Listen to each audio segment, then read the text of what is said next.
صلی اللہ تعالی علیہ وسلم اللہ کے رسول صلی اللہ علیہ وسلم تشریف فرما تھے۔ فقال الاعرابی، ایک دیہاتی آدمی آیا اور اس نے کہا ما شاء اللہ و شئت، جو اللہ تعالی چاہے اور جو آپ چاہیں۔ جو اللہ تعالیٰ چاہے یعنی اللہ تعالیٰ کا چاہا پورا ہوتا ہے اور آپ کا چاہا پورا ہوتا ہے۔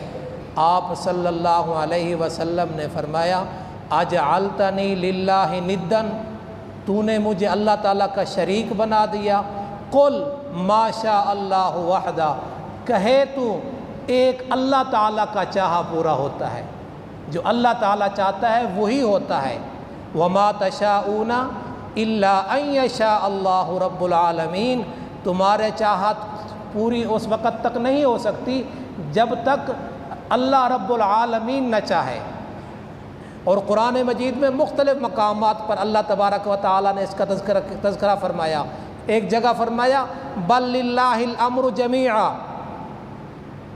بلکہ سارے کے سارے اختیار اللہ تعالیٰ کے ہاتھ میں ہیں، جو اللہ تعالیٰ چاہتا ہے وہی ہوتا ہے۔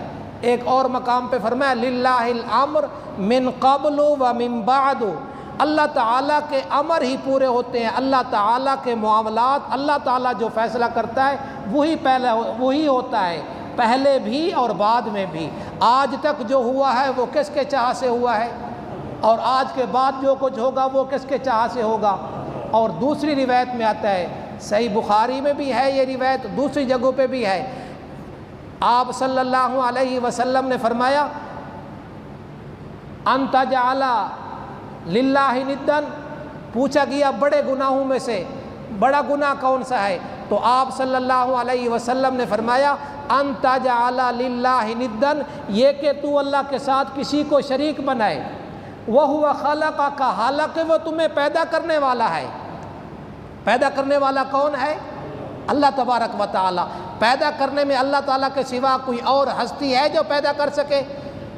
اللہ الذی خلقکم ثم رزقکم ثم یمیتکم ثم یحییکم هل من شرکائکم من یفعل من ذلکم من شیء سبحانہ وتعالی عما یشرکون۔ اللہ تبارک و تعالیٰ کہتا ہے اللہ الذی خلقکم، میں ہی وہ ذات ہوں جس نے تمہیں پیدا کیا، ثم رزقکم، تمہیں روزی دینے والا بھی میں ہوں، اللہ تعالیٰ روزی دینے والا ہے،